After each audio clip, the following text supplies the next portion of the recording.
언제나 필승! 네, 반갑습니다. 필승입니다. 반갑습니다. 이번에 분석해드릴 기업은 스타벌크 캐리어스입니다.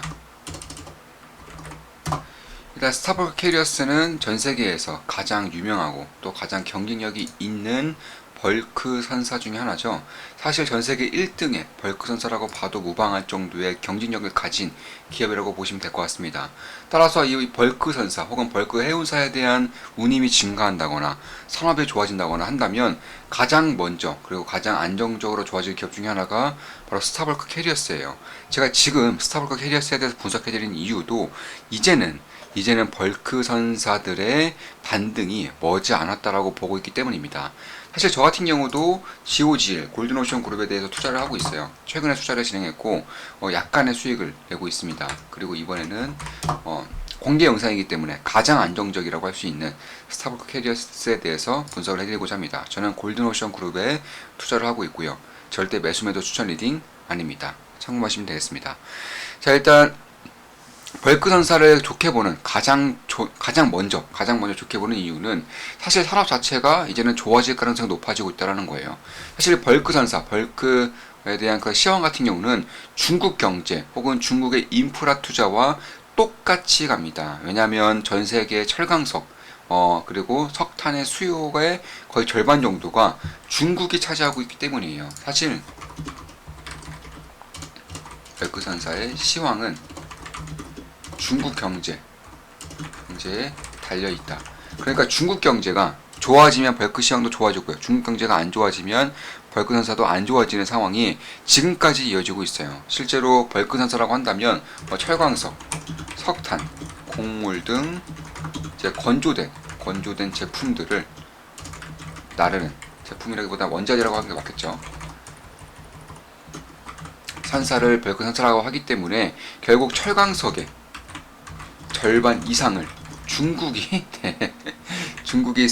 수입하고요. 그리고 석탄 같은 경우도 30%가량 중국이 수입합니다. 따라서 중국이 턴하지 않으면 벌크 선사도 좋아질 가능성이 별로 없다.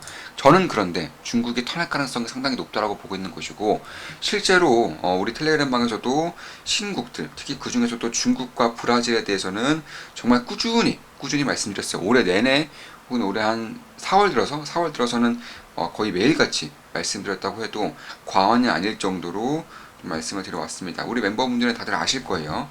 따라 저 같은 경우도 이제 중국의 레버리지 ETF죠. CWEB 투자를 하고 있고요. 현재는 약 31%의 수익을 내고 있습니다. YINL 역시나 중국 기업들의 3배 레버리지 ETF죠. 이것도 투자를 진행하고 있고요. 현재는 약 19%의 수익을 내고 있습니다. 그걸 외에도 중국의 레버리지 ETF죠. BRZU도 투자를 했는데 이게 괴리가 생기면서 매도를 이때 진행했죠. 그리고 그 이후에도 꾸준히 상승을 하고 있습니다. 역시나 수익 실현한 거죠. 따라서 중국의 이런 증시의 부양책과 혹은 경기에 대한 부양책으로 말미암아 서서히 중국의 대표주들의 주가가 오르고 있는 상태이고, 저 같은 경우도 굉장히 좋은 수익을 내고 있고요. 그리고 이번에는 관심을 가지고 보는 쪽이 바로 벌크 선사다, 이렇게 보시면 될 것 같습니다. 그 외에도 사실 세계적인 인프라 투자 가능성이 상당히 높아지고 있어요. 실제로 미국 같은 경우도 2천조 원에 달하는 인프라 투자가 이미 진행이 되고 있고요. 그 외에도 중국도 2천조 원 이상의 인프라 투자를 진행할 것이라고 밝혔죠. 인도 같은 경우도 2천조 원 정도의 인프라 투자를 할 것이라고 밝혔고요. 유럽도 마찬가지고 우크라이나 재건도 마찬가지고 사우디 같은 경우도 1,000조 원 이상의 네옴시티를 짓겠다라고 밝히고 있는 만큼 사실 전 세계적인 인프라 투자가 이렇게 동시다발적으로 이루어진 적이 지난 10년간은 단 한 번도 없었습니다. 따라서 저는 이번 전 세계 인프라 투자를 빅사이클 혹은 슈퍼사이클 정도로 보고 있습니다. 저는 조선주 아저씨답게 조선에 대해서는 슈퍼사이클을 지속적으로 말씀드리고 있어요. 근데 인프라 투자 역시나 빅사이클 혹은 슈퍼사이클에 버금가는 흐름이 이제 막 만들어지고 있다. 개인적으로는 그렇게 보고 있는 겁니다. 따라서 결국에는 인프라 투자가 슈퍼사이클, 빅사이클 이상으로 가게 된다면 벌크 선사 같은 경우도 이런 원자재들을 나르는 그런 선사들이기 때문에 사실 수혜를 보지 않을 수가 없다, 이렇게 보시면 될 것 같고, 자, 그렇다면 수요가 앞으로 꽤나 오랜 시간 동안 증가한다면 공급이 어떻느냐? 공급도 똑같이 증가하게 되면 운임이 증가하지 않기 때문에 벌크 선사가 벌어갈 수 있는 돈의 양이 한정적일 수밖에 없어요. 그런데 공급 같은 경우는 2026년까지 완벽하게 제한되어 있습니다. 실제로 내년까지만 하더라도 증가량이 별크산사의 증가량이 0.1%밖에 안 돼요. 그러니까 증가가 안 된다는 거예요. 그만큼 이쪽에 대한 공급이 완전 꽉 막혀 있다. 실제로 조선사들의 도크, 우리 조선사들의 수주 잔고를 본다고 하더라도 대부분이 컨테이너사 그리고 LNG선이죠. 따라서 공급이 2016년까지 꽉 막혀 있다. 그에 반해서 전 세계적인 인프라 투자가 이제 막 시작되고 있다. 실제로 미국, 중국이 있고요. 그를 뒤따르는 게 인도, 유럽, 그리고 중동, 특히 사우디의 네옴시티, 또 우크나 재건, 이 정도가 있습니다. 그 외에도 뭐 인도네시아의 수도 이전이라던가 이런 것들도 있죠. 그래서 그런 것들을 봤을 때에도 결국에는 최강석, 곡물, 석탄 혹은 다른 이제 뭐 원자재들을 나르는 그런 별크산사들의 수혜 정도가 굉장히 클 수 있다라는 것이고, 그 외에도 뭐 환경 규제라던가 혹은 이런 탈세계화로 인해서 이런 마일이 느는 거죠. 그러니까 거리가 느는 겁니다. 실제로 중국이 대부분의 물량들을 지금까지는 뭐 호주라던가 미국 뭐 이런 쪽에서 가져왔다면 이제는 뭐 중동이라던가 브라질 훨씬 더 운임이 증가할 수밖에 없는 국가들로부터 가져오는 형국이 만들어지고 있기 때문에 역시 이에 따라서도 운임이 증가하면서 마일이 증가하면서 그러니까 거리가 증가하면서 운임이 증가하는 효과를 내고 있는 것이고, 이게 환경 규제가 굉장히 빡세지고 있죠. 실제로 올해 연말이면 새로운 환경 규제가 본격적으로 이제 발효가 될 예정인데, 그에 따라 스타벅스 캐리어스 같은 경우는 이미 90% 이상이 환경 규제에 맞게끔 이미 전부 다 스크러버를 설치했다거나 혹은 신규 용선을 했다거나 이런 식의 대응을 아주 잘하고 있는 그런 기업 중에 하나입니다. 그래서 그런 것들을 봤을 때에도 가장 안정적일 수밖에 없어요. 사실 전 세계 1등 기업답게 현재 환경 규제에 대해서 그리고 지난 투자를 통해서 턴어라운드를 했을 때 가장 크게 수혜를 볼 수 있는 그런 구조를 이미 만들어내고 있기 때문에 그런 것들을 봤을 때도 저는 꽤나 좀 유의미한 그런 흐름이 만들어질 것 같다. 개인적으로는 그렇게 보고 있습니다. 그런 의미에서 결국 마일도 증가하고요. 그리고 물량도 증가하고, 그러니까 수요가 증가하고 공급이 감소하는 전형적인 턴어라운드의 모습을 보이고 있다. 지금까지는 중국 경제가 폭망에 가까워지면서 상당히 부진한 모습을 면치 못했지만 이제는 중국 경제가 조금씩 턴어라운드가 되면서, 그리고 무엇보다 중국뿐만 아니라 전 세계적인 턴어라운드가 진행이 되면서 이쪽에 대한 관심도를 꽤나 좀 관심 갖고 지켜볼 수 있지 않을까. 특히 스타벅스 캐리어스는 지금까지 뭐 용선이라던가 뭐 배에 대한 그 수량을 꾸준히 늘려왔기 때문에 사실 영업 레버리지 효과라고 하죠. 턴어라운드 했을 때의 수요가 혹은 수입이 가장 크게 증가하는 그런 선사입니다. 실제로 스타벅스 캐리어스가 가장 많이 증가를 하고요.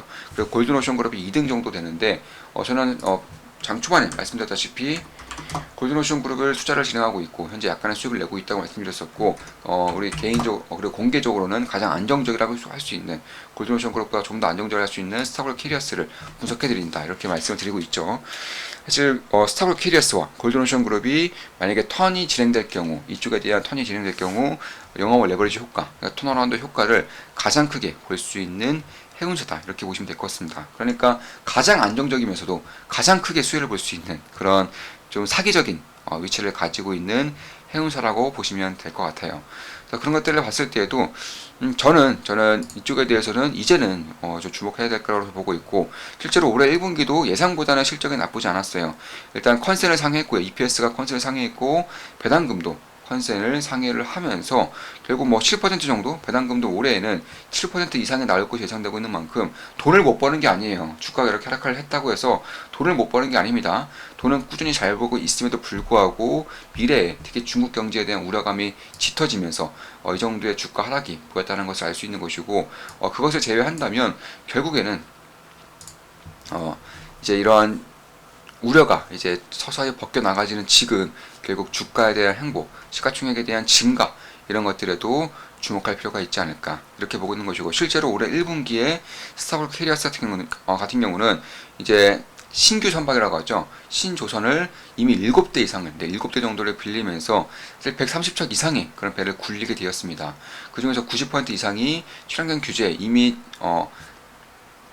적응을 완료한 상태이고, 그에 따라서 가장 안정적이고 수혜도 가장 크게 볼 수 있는 그런 것들을 말씀을 드리고 싶고, 특히 저는 조선주 아저씨답게 이런 조선에 대해서도 굉장히 좀 연관지어서 보는 경향이 있는데, 사실 스타벅스 캐리어스가 밝히기에는 결국 높은 건조 비용이 상당히 높아지고 있고, 그런데 문제는 이 높은 건조 비용이 낮아지지 않을 것이다. 네, 이렇게 밝혔어요. 그러니까 조선소 같은 경우도 사실 스타벅 캐리어스가 앞으로 조선소들의 그런 실적이 얼마나 좋을지를 좀 간접적이라마 좀 발표를 해줬다. 이렇게 보면서 기분이 좀 굉장히 좋았던 것으로 이제 기억을 하고 있습니다. 그래서 저는 조선 그리고 벌크 선사 이쪽에 대해서는 조금 더 이제는 주목을 해야 되지 않을까 개인적으로 이렇게 보고 있고, 그에 따라서 조선주에 대해서는 제가 귀에 딱지가 않도록 꾸준히 말씀드리고 있죠. 이번에는 벌크 선사에 대해서도 좀 말씀을 드렸습니다. 앞으로도 좋은 분석, 좋은 기업 분석으로 찾아뵙겠습니다. 필승 구독, 알림 설정, 좋아요는 돈이 됩니다. 필승!